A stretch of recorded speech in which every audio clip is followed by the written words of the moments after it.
Ryan, I know it's still early, obviously, but after 3 days in pads, any of the edge guys stand out to you, ends, outside backers, edge guys in general?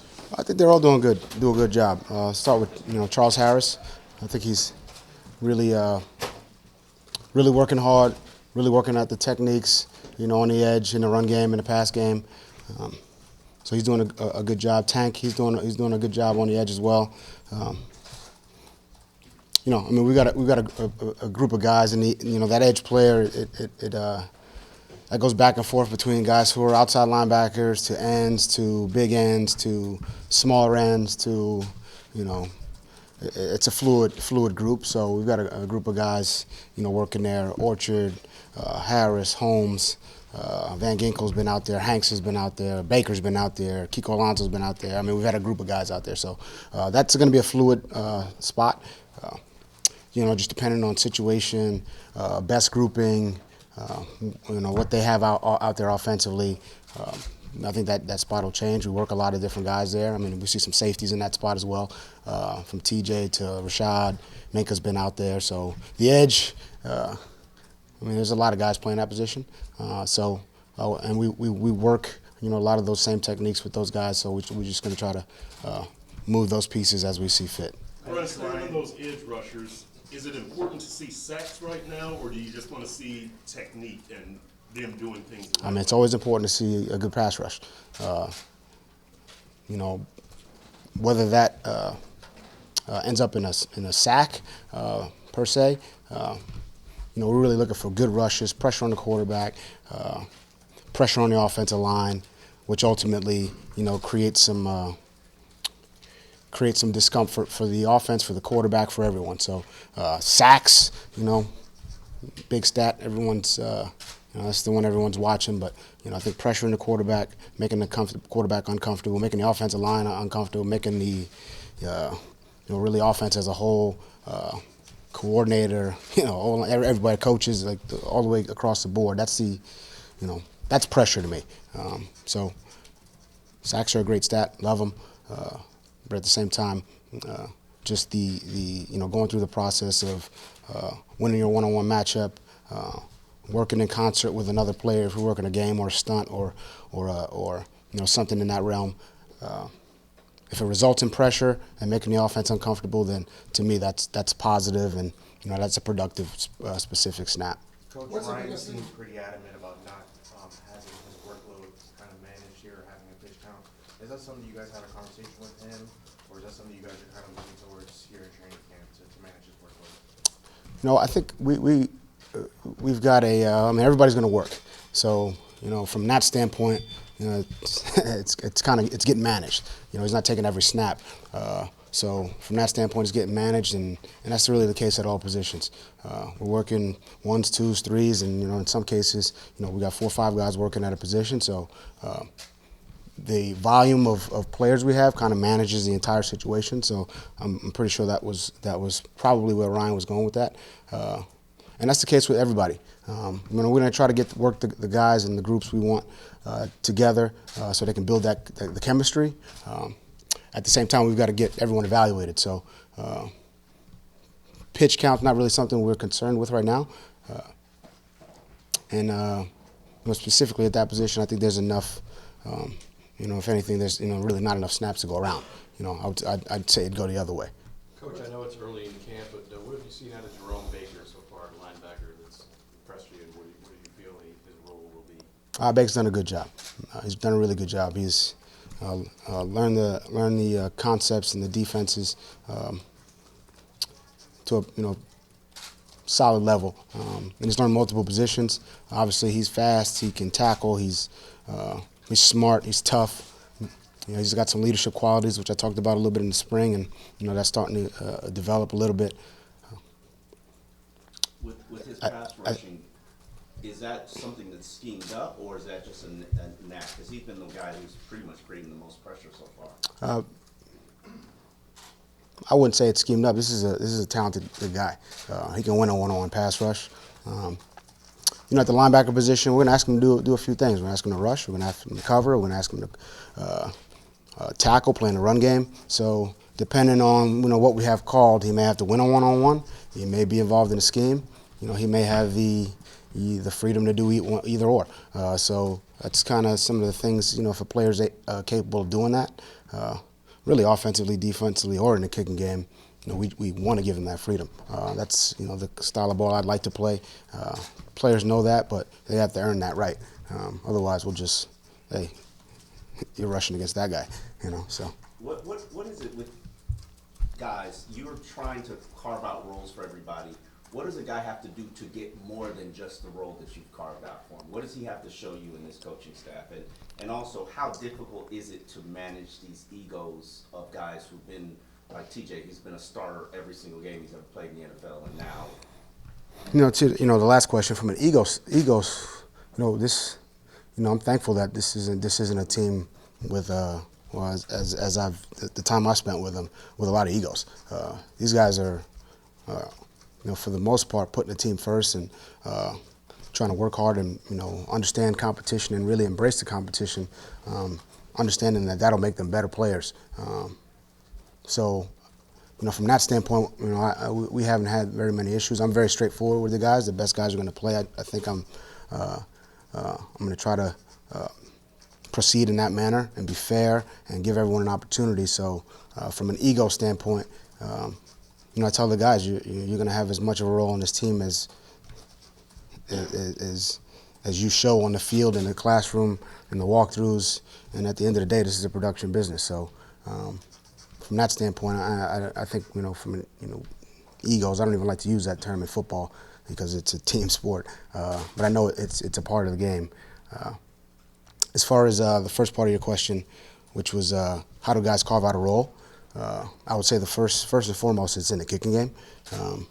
For really anyone on the team, you make plays in the kicking game, you make a name for yourself in the kicking game here in this in this organization.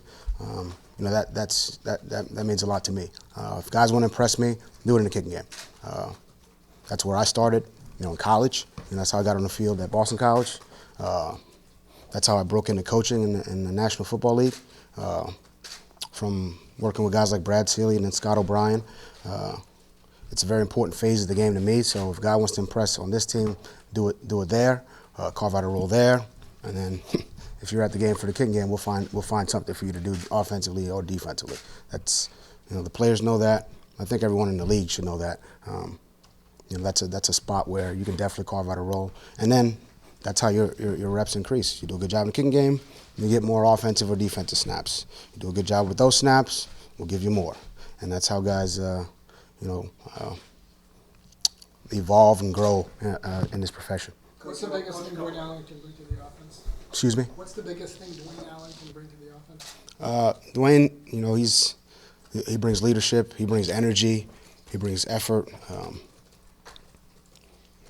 When we get him out there, in the past he's been a good blocker, but again, the past doesn't matter. He's going to have to go out there and block and be productive. When he gets out there. As far as from a receiving standpoint, I think he's a good receiving tight end. That's something that we'll try to take advantage of if we can. But that's up to Dwayne. And it's no different than any other player. If he makes the most of his opportunities, and he'll see more opportunities. Coach, a quick housekeeping on Albert Wilson. Obviously, by not pumping him to start the season, the expectation is to be ready early in the year. Is that timeline still intact, and is there going to be a point, I guess, in the near future we'll see him do some team? Yeah, he's really working on it daily. You see him in some individuals. You see him out there a little bit in practice. When he goes in, he's working. We're working him. We're working him. That's for sure. He's doing a good job.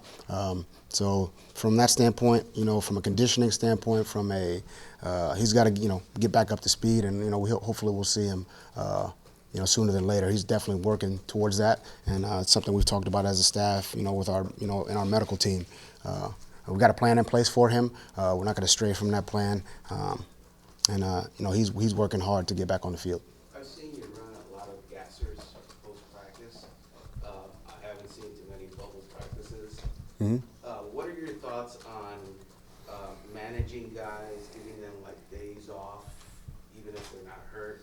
And what are your thoughts on the cumulative effects of this heat later in the season? I think that's something I spent a lot of time thinking about. I think, and a lot of time I've talked to different coaches, trainers, medical staff about what's the best way for us. We have a plan in place, but part of that plan is practicing in this weather. I think it's something we got to get acclimated to. I think it's an advantage for us. I think it's a disadvantage for teams who come here, and at the end of games, if we can go in this weather and they can't, I think everybody would be happy. And I think that's part of training camp. It's hard. Training camp's hard. Okay, it's just it's been that way since football began. I think the players need to understand that. Everyone needs to understand that. It's not going to be easy, and you go through the hard times, so you can see the fruits of that labor. Hopefully, I think most successful teams, most successful seasons start with a good training camp, and they start with hard training camps where you find out, what your limits are. And I think that's something that we have to do. I think every team's got to do it. And these guys are working. I'll tell you that much. I mean, you guys see it. It's hot. It's humid. We're in pads. We're hitting. We're running. But you're right. There's nothing more important than health of this team. I know that. But I also know that we need to we need to push the limits and see how far we can go. And that's the game. And that's how you get better. I mean, to me, that's teaching, that's coaching, that's how do you know how much you can do if you don't try to go beyond it? So I guess that's the core principle of mine, and we'll see how it goes. You're not going to give guys days off, or are you? That's the question. Days off? They just had a day off the other day. That doesn't count? So yeah, I'm giving guys days off. Is Kiko missed practice yesterday with an injury? Is his injury something that's just, most of these guys have just been 1 day or 2 days and then back in? I expect to see Kiko back, pretty soon. That's, like you said, most of these guys are, it's 1 or 2, or I think that we're in that realm. I'm not, putting that number on him, but this is a guy who works hard. He wants to be out on the field. He's, a leader on this team. Guy who's made a lot of plays in this league. I don't see this as a, long-term thing. I think he'll be back sooner than later. Brian, when it comes to linebackers and defensive backs, we've seen a lot of shuffling. Are you at a point where you know what everyone does well, and you're trying to figure out who plays best in what package, or are you still trying to figure out with a lot of them what does he do best? It's a great question. I think I know what guys do well, but I also know this: when the lights go on and we start to play games, some guys just are gamers. Some guys can make plays in games and have a knack for it. So, the evaluation up to this point, I know what I see. Our coaching staff, our personnel staff, it's something we're evaluating every day. But at the end of when it all boils down to it, it's production in games, in that setting. So, that's the big test. What they do in practice is very important. It's the only way to simulate the game. It's the best way to simulate the game is practice. And that goes a long way as far as the evaluation. But, if a guy goes out there and does nothing in practice and goes out there and catches 4 touchdowns, we got to take another look at it. We got to take a harder look at that guy. I think you guys will too. So I think the rest of the league will. So up to this point, that's the evaluation. I think I know what guys can do. It's still fairly early. We try to put, we're getting into some, the situational 3rd down, 2-minute. We're starting to get into those situations practice-wise. So there's still evaluation left, but I would say majority of it, I feel like comfortable what guys can do well and what they can't do well, but the games will tell us a lot as well. A couple more guys. Kind of the same vein as that. Bruce Arians said yesterday that with rookies he's seen 500 reps of what they can do so far, and I think the quote was that he can't show me 500 plays. You essentially, you have a pretty good body of work. Does that sound about right with this building too? That, I mean, going back to April, May now, you've had hundreds and hundreds of reps with these guys. Yeah. Kind of Well, I'm not in that building, so I can't really, speak to what, Bruce, his, 500 reps. Our evaluations are here, and I think until you play a game and you see them in that setting, you think we having a good idea, but you just, the evaluation's ongoing. I mean, I would say that. Am I 95% sure? Yeah. Have I been proven wrong before? Yeah. I think, every coach has. So we'll see how it goes. I mean, I think that's part of going through what I think should be a fair process, which is, meetings, walkthrough, practice some more, practice some pads, practice the situations, and go out in the game and see who does what. Some guys, once the lights come on, all the stuff you saw in practice, then they start, they go into survival mode and they can't play. So we're looking for, for that on both sides. Guys who are gamers and guys who, show up in practice and then don't show up in the game. So we need to make sure we're right there. So. Final question. What have you seen from Eric Rowe, and how important is it for you to shore up that second cornerback spot in your secondary? I think Eric's done a good job. I think he's, obviously a guy that we have some history with. I think consistency is the big thing for him, and consistency is the big thing for everyone on this team. He's going to continue to work on his line of scrimmage technique, his tackling, his deep, finding the ball in the air, defeating blocks, his roles in the kicking game. I think Eric's done a good job. He's a hardworking kid. He loves the game, puts the team first. Team, team guy all the way. He's tough. He's smart, and I like Eric a lot. I'm looking forward to him continuing to grow and grow as a football player.